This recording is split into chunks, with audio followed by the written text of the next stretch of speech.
এই ডিমগুলো আমি উল্টেই দেব। ঠিক আছে? যদি বলেন ছোট কাপে পানি কেন, কারণ গরমের সময় তো পানির আর্দ্রতাটা, পানির পাত্র বড় দিলেই আর্দ্রতা বাইরে যাচ্ছে।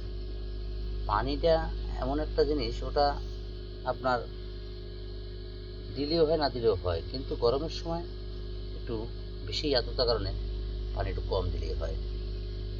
যার জন্য আমি এই কাপে পানি দিয়েছি। ঠিক আছে?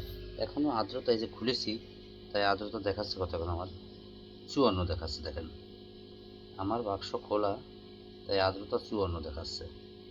ঠিক আছে? অতএব এখন এই মুহূর্তে আর্দ্রতাটাই সবচেয়ে বড় সমস্যা। আপনারা যারা এই আমাদের মতন ছোটোখাটো ইনকিউবেটর ডিমের বাচ্চা ফোটান, তারা অবশ্যই আর্দ্রতার দিকে ফলো রাখবে। ঠিক আছে? আর যদি কোনো কিছু জানতে হয় কমেন্টে জানাবেন। ঠিক আছে? আমি চেষ্টা করব আপনাদেরকে সুন্দর করে, যাতে আপনারা ভালো হ্যাচিং রেট পান। ধন্যবাদ।